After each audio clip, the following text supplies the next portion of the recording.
Hi everybody, I'm just making a short video here to sort of introduce my sim rig and to kind of kick off my new YouTube channel. So mainly what I wanted to do today was just sum up where my sim rig is at before I do some upgrades for the new year. And also just to talk about what kind of sim racing I like to do. So let's start there. I have always played video car racing games from playing Gran Turismo way back in the day when my brother got me into it. But then coming toward the pandemic, I found out that the Porsche Club of America was going to be starting a sim racing program. And as a PCA member and kind of Porsche owner, not expensive Porsches, but older ones that I can get and fix up. But as a PCA member, this was a pretty interesting idea to be able to do sim racing with them. They use the iRacing platform. So I started getting into iRacing itself, and it was an incredibly steep learning curve for me because I was trying to use one of my wife's old laptops and literally a game controller at first. Then, I was still enjoying it, so I thought, well, okay, I'm going to go ahead and start building some kind of a sim rig setup. So I moved on to a Logitech G29 wheel and pedal setup, and this really felt like an incredible game changer to me.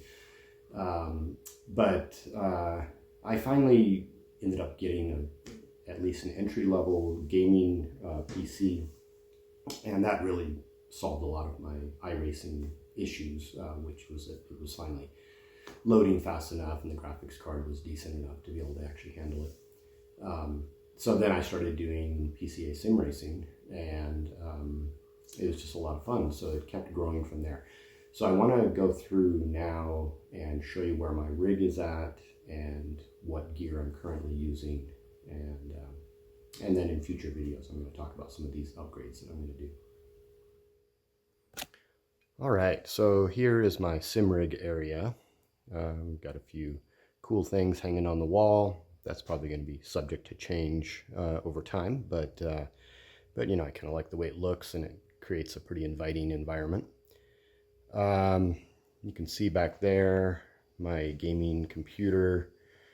Nothing real special. It's something I got. Let's see if I can get past all this junk here. It is a Lenovo gaming computer that I bought at Best Buy on sale for, I don't know, probably about 850 bucks. It could use some upgrades to the memory and stuff, but for now it's actually been working pretty decently. Before I get into the actual gear here, the sim rig itself is something that I made out of wood over time. I've done a lot of mods to it, but just kind of adding stuff on. And it's not the most rigid. I can get the wheel mount area to flex because it's not super thick. But one thing I'll say, if you're considering doing a wooden sim rig, is that they end up being quite modular because you can just drill holes and screw stuff onto it however you really want to. And so basically I just made a big 2x4 frame, and then there's a wooden deck here for my race seat, and there's also a wooden deck for my pedals, which are it's sort of behind the pedals there. And then I also put a subwoofer underneath there. Mostly I just use headphones when I race, but when people come over and they're driving on the rig, I like to turn on the speakers, and it actually does effectively kind of liven up the whole rig. Let's see, I've got these are decent monitors, but nothing real special. They're Acer curved 32-inch monitors that I got at Costco on sale. I think it was about $600 for all three of them. They're 1440. To me, they seem great. I know for people who are really techie and into this stuff, that they're super entry level, but for me, they serve their purpose. I have to work on my bezel alignment a little bit. I had mentioned that I had a G29 wheel and pedal set, but then I decided to go upgrade to a direct drive Moza. So this is an R5. And I didn't really want to go any stronger than that with this wooden rig because of the flex. And I think I made a good choice by doing that. But this is going to be one of my major upgrades coming up here. But it's really been wonderful to use. I really like this Moza KS wheel. And I've also got the Moza shifter, the gated shifter, which I also like a lot, but I just don't drive that many cars that actually use it. But sometimes it's fun to drive one of the vintage Lotus cars in iRacing. And then I've got my round Moza wheel with the larger wheel rim, and it actually has the paddle shift extension kit. So that's nice, and I use that primarily if I'm doing EA World Rally. This is an NRG race seat that I had in my 944 Turbo, and it's nice. It's not the most comfortable seat around, but it certainly serves its purpose.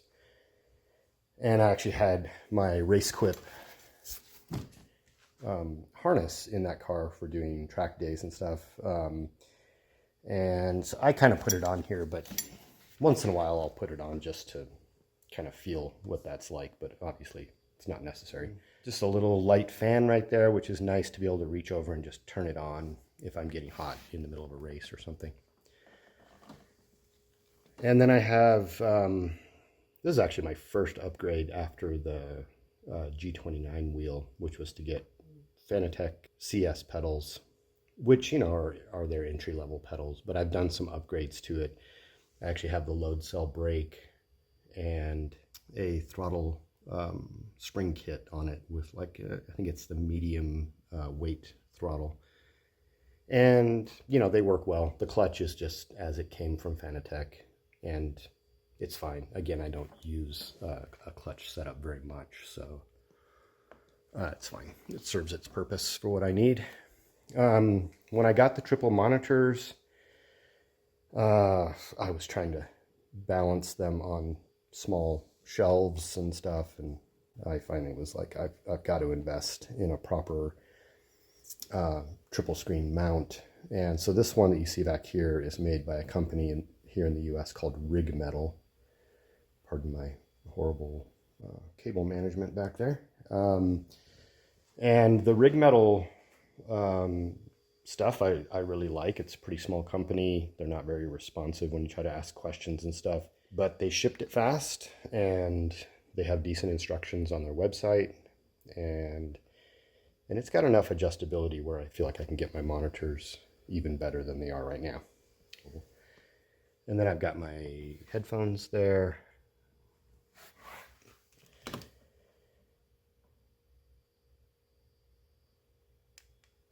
They seem to work well. Again, I'm sure there's plenty of upgrades that I could do on that. And then my SimHound sim racing gloves, which I really like a lot, but in a very short amount of time, some of the seams started splitting, and my wife was nice enough to sew them up for me, and then they've been fine ever since. So there it is, a little overview of where the sim rig is at. And I think the next video on this is going to be my upgrades for the new year. All right, thanks for watching.